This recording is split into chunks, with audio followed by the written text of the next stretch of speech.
YCP ప్రధాన కార్యదర్శి సజ్జల మాట్లాడుతున్నారు. ఇప్పుడు లైవ్ చూద్దాం. అసలు ఎవరికి చెప్తున్నావు? నువ్వు కొత్తవి కడుతుంటే ఇదో నేను పెట్టి పీపీపీ మీద ఇస్తున్నా, దీంట్లో ఇట్లుంటుంది, మొత్తం ఇవ్వలేరు కాబట్టి ఈ మేరకు తీసుకొస్తున్నా అని చెప్తే ఏదో కొంతమంది అన్నా ఈరోజు ప్రయత్నం చేస్తున్నాడు అనుకుంటాను. జగన్మోహన్ రెడ్డి గారు ఆల్రెడీ ప్రూవ్ చేసిన దాంట్లో అవసరం లేదు, ప్రభుత్వమే నడపచ్చు, ది బెస్ట్ ఫెసిలిటీస్ ఇవ్వచ్చు, బెస్ట్ ట్రీట్మెంట్ ఇవ్వచ్చు, బెస్ట్ ఫ్యాకల్టీని తయారు చేసుకోవచ్చు అని ప్రూవ్ చేశాక మెడికల్ కాలేజీలు వీటిని పెట్టడం ద్వారా లేదా వైద్య టీచింగ్ హాస్పిటల్స్ ఇచ్చేశాక నువ్వు ఈరోజు మళ్ళీ పక్కకు పోవడం అంటే ఖచ్చితంగా ఇది పెద్ద కుంభకోణం. మామూలు ఇది కాదు. రెండవ కుంభకోణం శాలరీస్ 2 years పే చేస్తాను.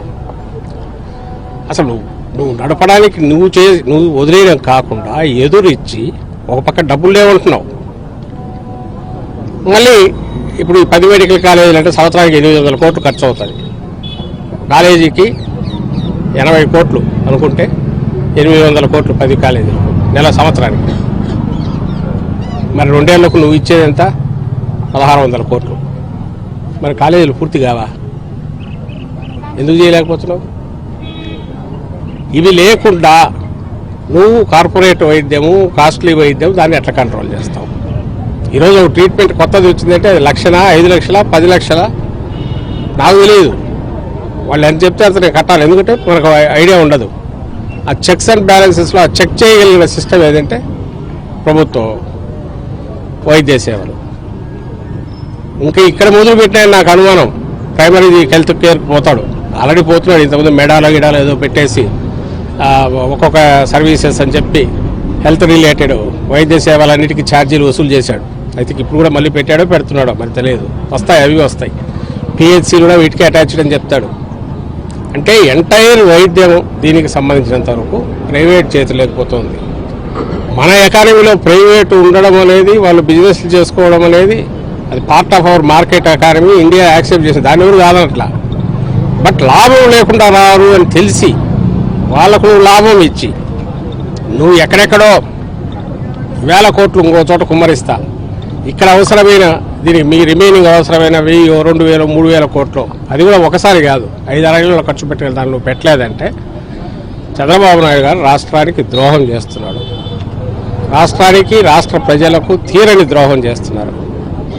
ఆయన సేవలు చేస్తాడు లేదు, సేవలు చేయనక్కర్లా, ద్రోహం చేయడం మాత్రం మహాపాపం. మనిషి అయినా కొంచెం భయము ఏదో ఒకటి ఉండాలి, ఒంట్లో భయం అన్నా ఉండాలా, అయ్యో నా వల్ల ఇంత నష్టం జరుగుతుంది అని ఉండాలా, పాప భీతి అన్నా ఉండాలా. ఈ రెండు ఆయనకు ఉన్నట్లు. అందుకోసం ఈ రోజుకి బుకాయిస్తున్నారు. దీన్ని వ్యతిరేకిస్తూ జగన్మోహన్ రెడ్డి గారి పిలుపు మేరకు రాష్ట్రంలో ఈ అక్టోబర్లో మొదలుపెట్టి ఈ 2 నెలల కాలంలో ఎంతవరకు మనం పోగలిగామంటే 1 కోటి టార్గెట్ పెడితే 1,04,11,136 సంతకాలు వచ్చాయి రాష్ట్రం మొత్తం. ఇది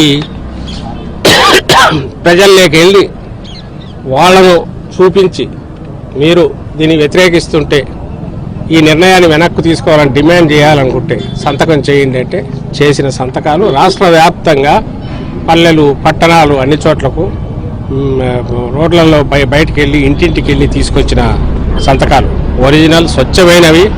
ఇందులో ఎలాంటి ఇది లేదు.